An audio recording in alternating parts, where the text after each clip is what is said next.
But what I would say is before you go in all guns blazing about the kids, this and that, is ask them, is there anything I can do to engage him or her first before you start going down the more severe.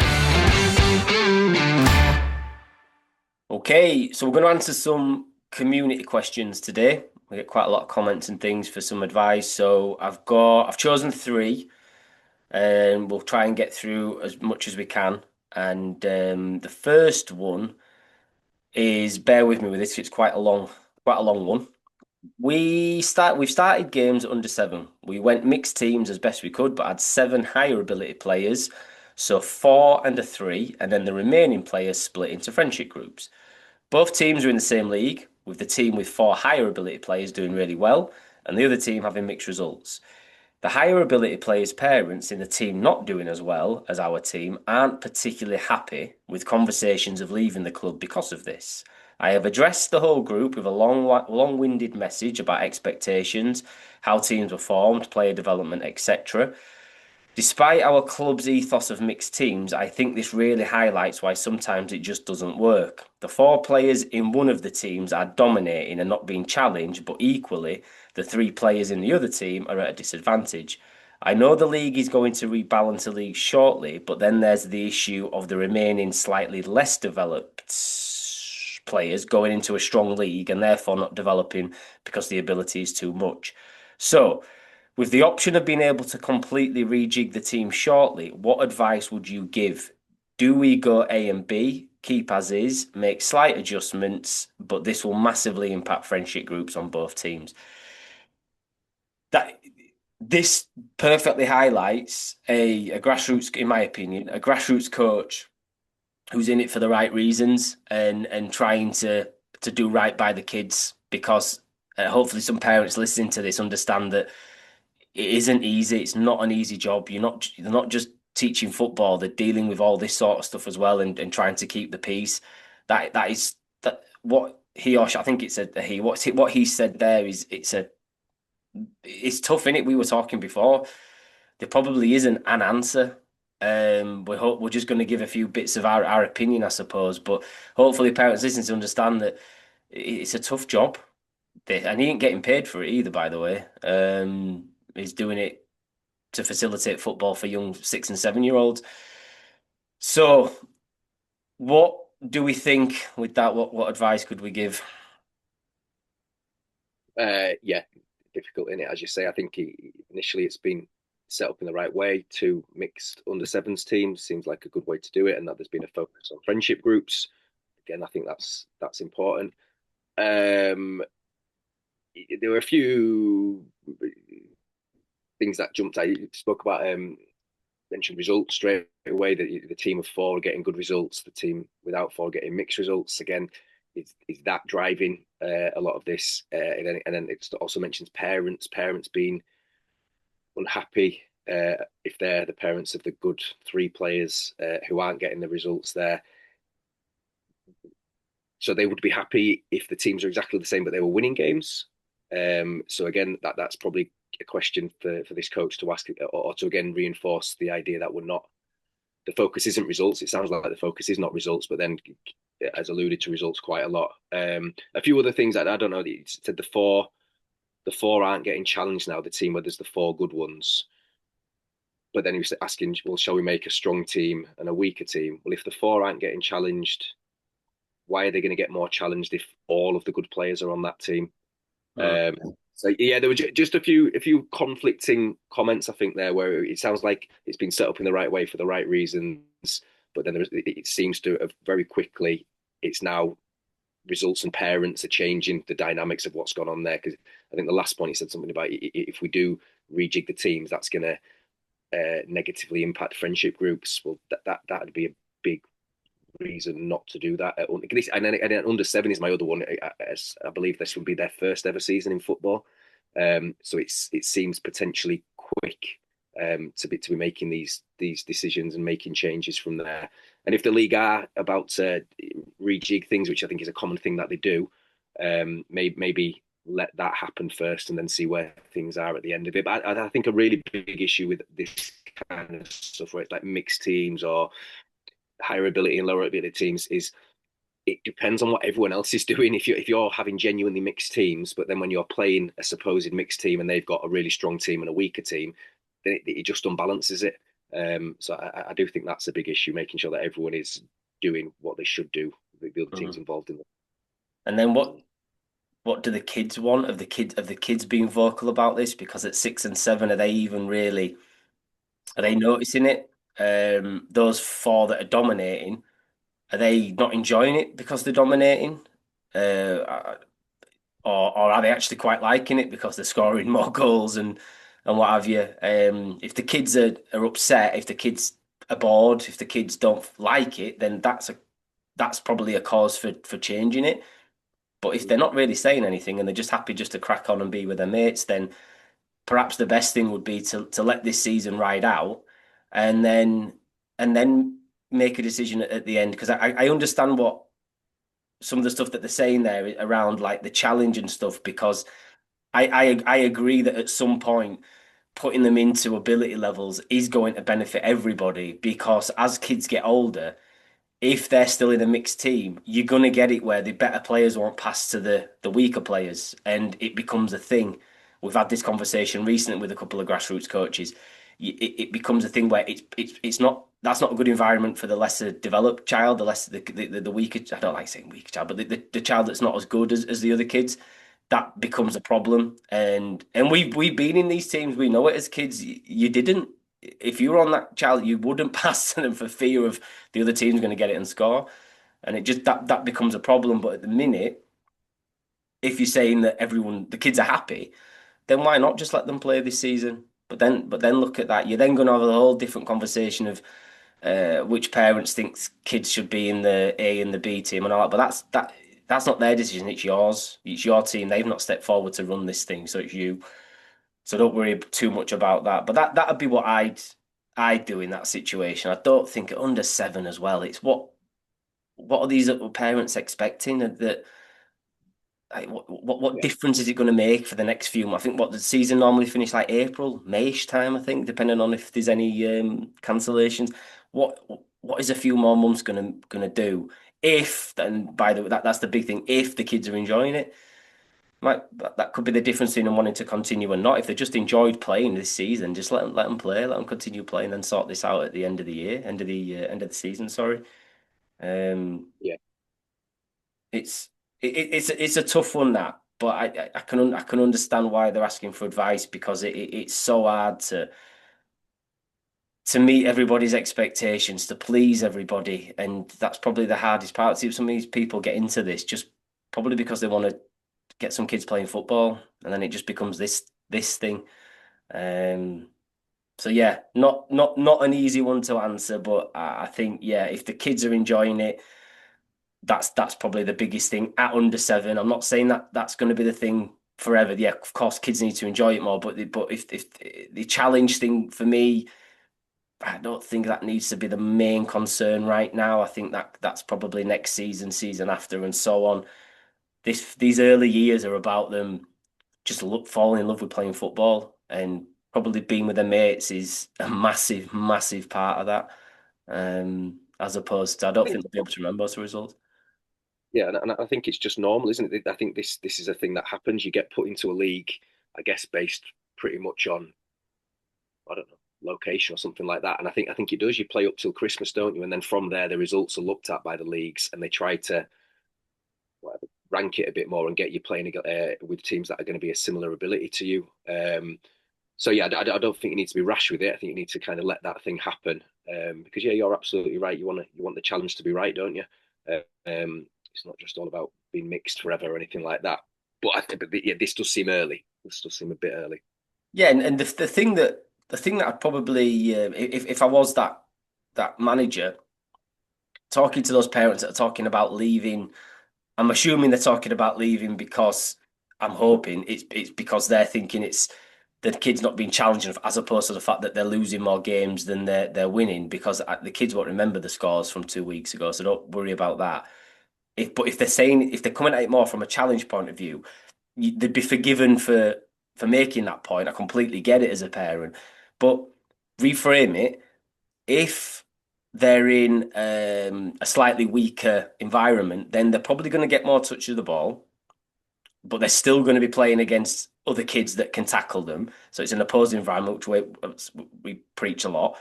So there's still development happening there and confidence happening there, where they are, being top dog will do no one any harm for a few months, and then we gradually overload them into a better league and a better team or whatever, playing against better players. But being that top dog, getting more touch of the ball and so forth in those environments right now, I don't think I wouldn't be worried too much about the challenge just yet. And if you are, then facilitate more football. Use that as their use this as their almost like their play, the session that they really enjoy, the football that they really enjoy because they're with their mates.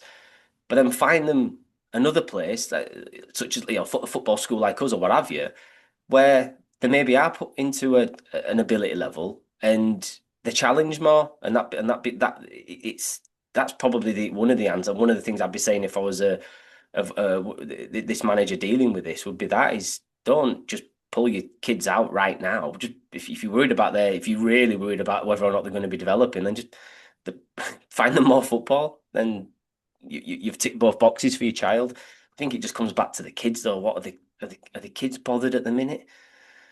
And if not, then let's just do what's best for them. Anything else on that one, Nick? No, yeah, I think it's a tricky one. I think without seeing the players and the level that they're up against and stuff like that, I think it's difficult to give some concrete advice, and because I don't think there is a right and wrong necessarily. It's always going to be little different challenges depending on yeah who it is and where they are. That's why it's so hard, and that's why we wanted to pick this one in particular because it just gives parents of children in grassroots teams just a bit of an insight into what they have to go through. We speak to loads, don't we? And some of the conversations they have to have, decisions they have to make, they're trying to do it a lot of them are trying to do it for the right reasons because you might get somebody in that same scenario that just does not care. It's like, nope, we're going to go winning, not bothered if the kid don't like it. We're here to win, and that's that. And that's fine. That's their philosophy. That's fine. If you put your kid into that environment, fine. We're not going to judge. But you've got somebody there that's trying to help everybody and make sure everybody's getting what they need from it. That's a good sign. So just maybe be a bit more understanding sometimes.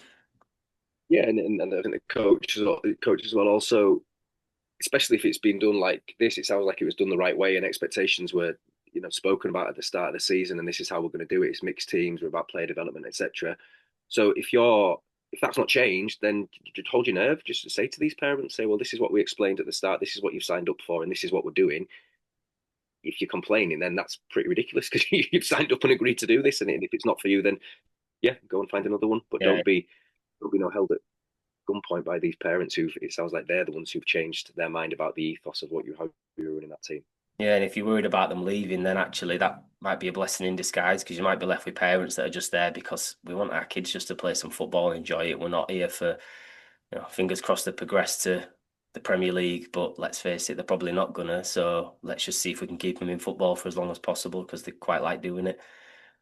Next one was a parent asking how many sessions for a 5-year-old. I'd actually done a podcast, might be last year on this, but he'd asked the question in the comments about, I think should they be doing 2 sessions, 3, 4 matches, and all that sort of stuff.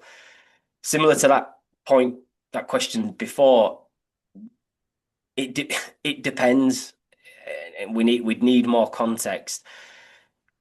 If your child is up, absolutely, and this is not just 5-year-olds, by the way. This is any primary school age. If your child's obsessed with football and just loves it, then facilitate it. Go play more football if that's what they want to do. We'd as parents, I'd probably say it'd be good for them to try other things as well and do other things. But if they're obsessed and they're in environments and places that they really enjoy, they're getting a lot out of it from a not just a football point of view, but the other side of things as well.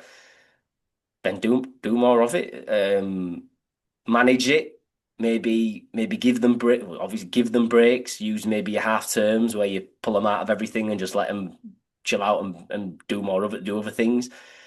But yeah, things were different when we were kids, weren't it? Because if we wanted to go play football, we just opened the door and went and knocked for our friend, and we'd go kick a ball about in the street, and that doesn't happen anymore. So parents do have to facilitate things a little bit if their kids wanting to play. So that do it, do more. But in my opinion, only do it if they want to do it. Don't if this is coming from a I want my kid to be a professional footballer,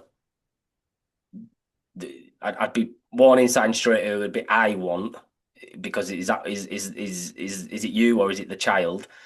And then I just look at the environments I'm putting them in, particularly at that younger end. Is it really serious? Is it it must be results. It must be we're doing press ups and burpees at 6 years old because we're trying all that nonsense.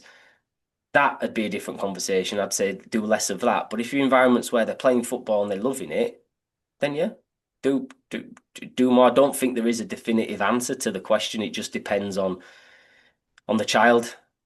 Would you agree, disagree?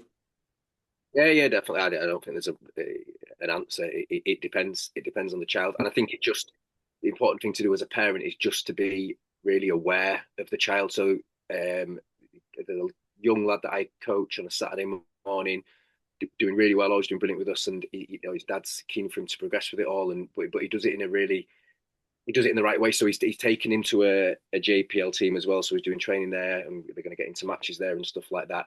But his dad speaks to him about it, and there are times when this boy doesn't want to go to that training because it does feel a bit more. I don't know. It's a bit more formal, a bit more. Formal's the wrong word. A bit stricter, a bit thingy than it is. So there are times when he's, I don't want to go there, but his dad says, but he always says he wants to come here, so I always bring him here. And that just to me just sounds like you're listening to the child and letting the child guide it. And he's doing the right thing in wanting to push him on and wanting to get him to do more football. And this boy loves playing football. But he's not, when he's saying he don't want to go to that one, he's not going to force him too much to do that. He's going to try nudge him towards doing it. But he's also got this boy at the moment. He says he's playing a lot of football at home. You know, he's really getting the bug for it, and he's just doing as much out in the garden just by himself as a formal training session. At the same time, I'm sure this boy would come to a foot tech session 7 days a week, and you wouldn't say that's too much at that point because he's clearly enjoying being there. So yeah, it's not right or wrong. I remember training 3 nights a week, 2 hours a day for a long time, and I'd have done it every night because I loved it. It is what it is. Like your kid likes playing football, and there's somewhere they can go and play football, and yeah, I can't see a problem with that. But you're right. If it's parent led and it's come on, we need to go here now to work on your speed. We need to go here and do some, and then it becomes Project Mbappe type territory. Then I think that's you just need to be a bit aware. But again, I'm sure there'll be some children who even thrive in that kind of pressure. Everyone's different, aren't they? But yeah, just have an awareness of your child and listen to them and be guided by what they're doing and saying. Yeah, yeah. That's the thing, and if I say some children will want to do all those other things, that's fine. If they want to do it, do it. I'd just say as well, try to have that night free where there can be kids and just play at home, play, invite friends round. Well, I've tried to do that because my two girls, it's ridiculous. You know, the amount of activities that end up you stockpile just because they really want to do stuff all the time. It becomes hard to have that night where you can have a bit of just nothing, chilled out family time, board time, where they've got to sort of make up stuff and go play games with the sister or do some drawing, whatever. But then have friends round for tea and go play. Massive. So just remember that especially at that 5, 6 years on, that's young. Get them have that time, have that period of time when they can just do nothing. And because in a funny kind of way, you might make them want it even more. They might want to get to football even more because you've just pulled them back a little bit, and that's why having those yeah having those times when you do say no for this week we're not doing anything. It's like right they're itching to get back. So yeah, psychologically it might be just worth thinking about stuff like that. When they're at home and they've got free time, they've got dead time. Is their go-to like to go outside and play with the football? Then that's a strong indicator you've got some real passion there, and you've got. And then then they probably would be more inclined to go to do these additional training sessions that you want them to go to, because it's coming. You can tell it's coming from them. Yeah, yeah, yeah, yeah. The last point on this one, I want to talk to you in more detail on this on another one, is if you have got a child that's doing a lot of football and maybe a child that's doing really well, possibly in and around academies, what have you, is think about a session that that is more, I don't know if play is the right word, but is an environment they love because they enjoy it for whatever reason. Because we've had several conversations recently with children and parents who have come back to us. They've gone on to academy level stuff, trials and things. But then the parents have got back in touch to say, can they come back and do another night a week with you? Because it's a very different environment. When your child's doing really well, football all of a sudden becomes this serious thing. And I know some places, we know lots of places that try to keep it fun, but I think psychologically in their mind, subconsciously in their mind, they know that they're on a trial. They know that they've got to perform. Otherwise, they're going to be told thanks, but no thanks in 6 weeks' time or what have you. So parents listening to this that have got that sort of child and are doing a lot of football, think about could you add or swap one of the sessions to something where they can just come and play. They can just come and relax and just play football for the reason they started playing football. They enjoy it. There's no pressure. They love the coaches. They love the kids in the group. They'd probably be top dog, but not a bad thing because they're getting the ball and they're going to have the ball a lot. They're playing against other kids who are trying to tackle them, and there's lots of development happening there. I heard Nicky Butt talk about this on his podcast with Paul Scholes the other day, whereby he was saying that they only trained for like an hour a week at Man United's academy, but he was allowed to play for his school team. He was allowed to play for the equivalent of like their City Boys teams on a weekend, and he said that that was great because he loved it, and because he was the best player, he got more time on the ball to try things, which helped his development, helped him for his Man United sessions, which were obviously the top of the top. So think of it like that. If your kids want to do loads of football and they are doing loads of football, but they're at that higher end, then yeah, think about a session if they want to do it where it is a little bit more. Because you as a parent will relax as well, because you know there's nothing riding on it. You don't need to worry about what's he done, what's he not done, what she done, what she hasn't done. It's like no, this is fine. I can wait in the car or whatever. I can just chill out. So yeah, that was the last point I wanted to make on that really. Yeah. Last one for today was a coach question, and it was about dealing with misbehaviour.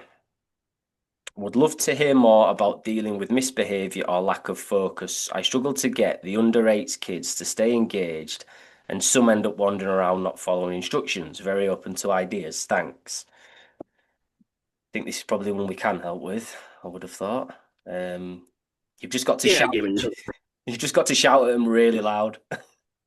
shout louder. And without seeing what's happening and what's going on there and knowing the children, because it can be a million different reasons. But if it's a group, if it's a whole group you're having this issue with, or a vast majority of the group, I'd ask questions about activities that are being done, and are they potentially good training activities, but maybe not as fun for the players from their point of view. And if you're dealing with 8-year-olds in particular, there needs to be that enjoyment level there. I feel like we say things like this all the time, and it might think that we're just doing these ridiculous drills where it's nothing to do with football and it's just fun. It's not that all. It's about finding that balance for them. I think it's very true as well for certainly younger players. I think concentration can go, and some of it is just time once they've been coming. A boy on a Friday night come recently who struggled with his concentration for an hour, but after 3-4 weeks he's on it. He can last the hour now. So it's certainly an element of giving people time to find their way. But yeah, I think it'd just be trying to use different activities, finding things that they like, doing more of that or more things around that. If there's things in particular that they're not liking, just don't do it, or certainly don't do it as much.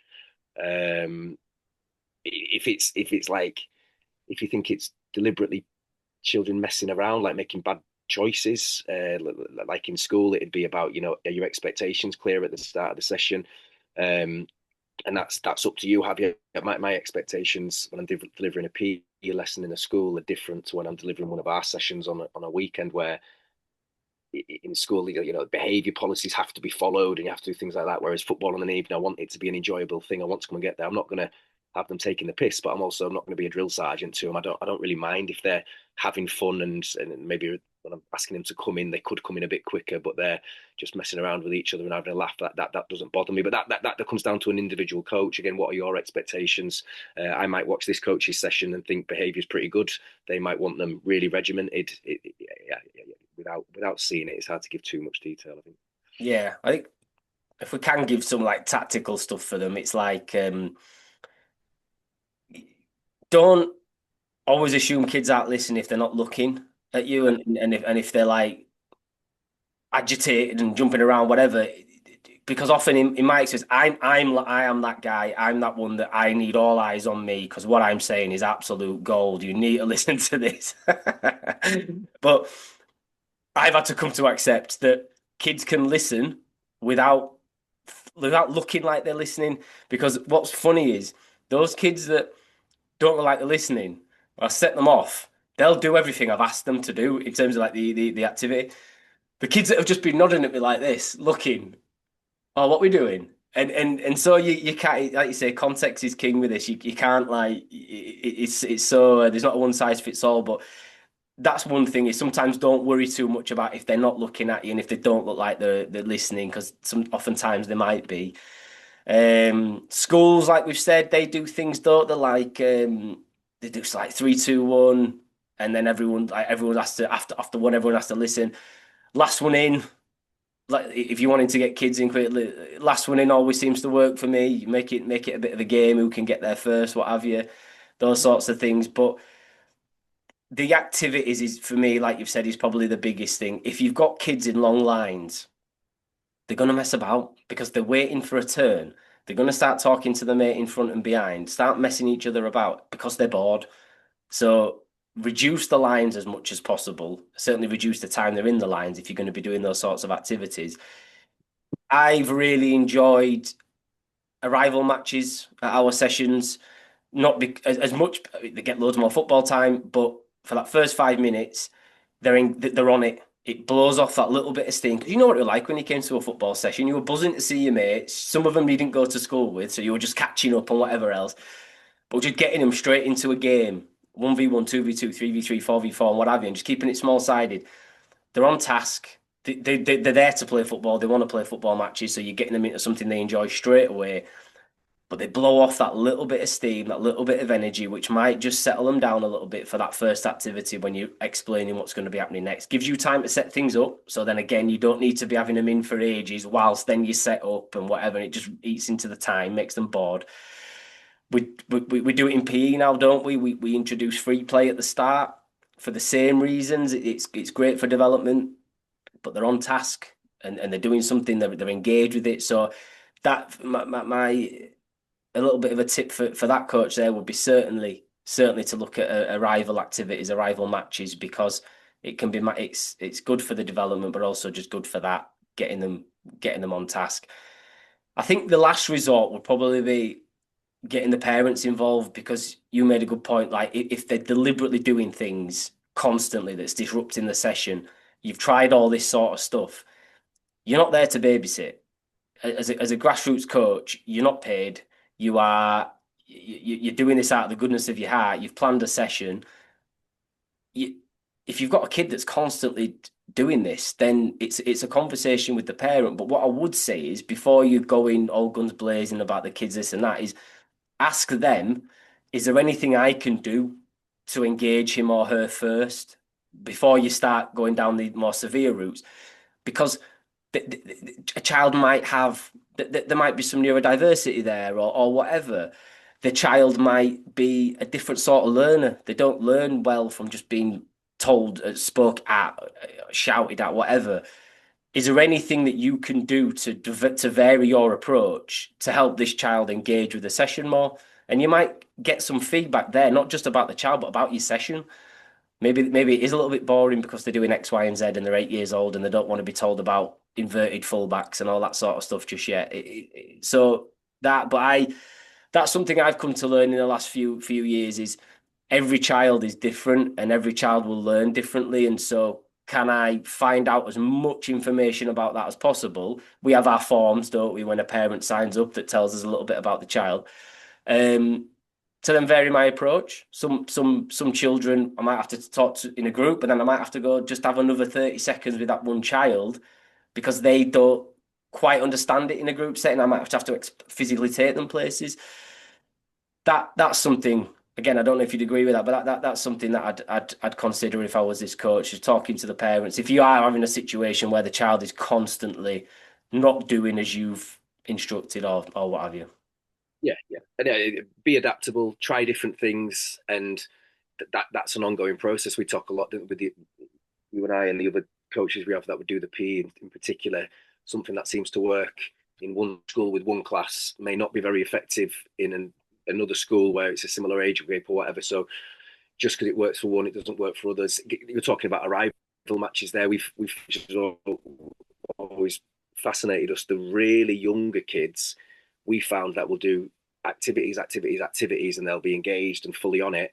And then when we do matches at the end, for some of the really youngest ones and for some of the beginners, that can actually be the time when you lose them, which is Mm. incredible because 2 years later, when those children are 7 or 8, and you say, right, match time, they're buzzing. They just ask you what they want to play matches, want to play matches. So even that is different depending on the child and depending on the kids.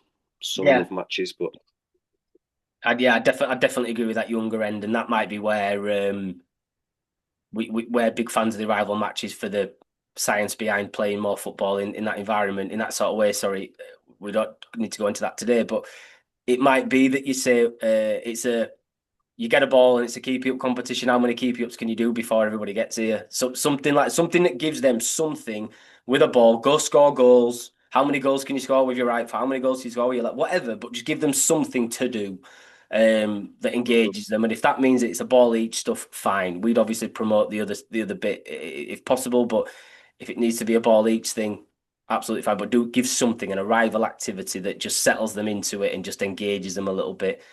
Any other thoughts with dealing uh, with misbehavior?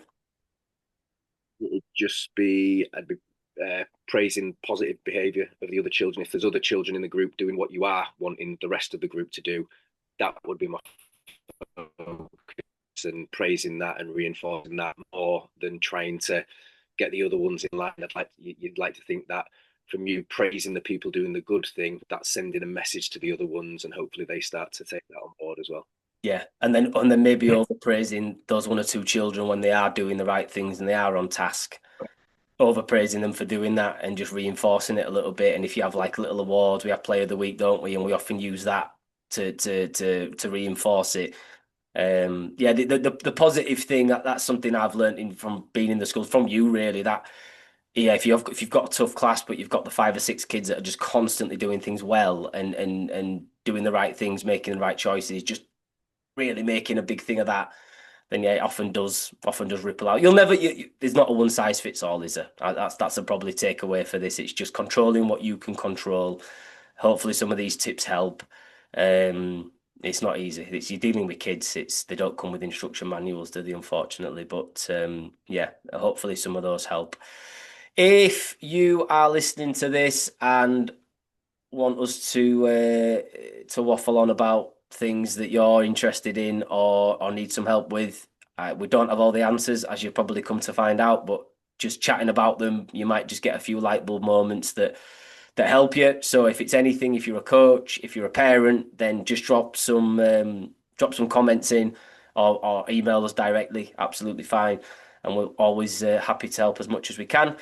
Nick, thank you very much for your time. I will see you this evening at our sessions.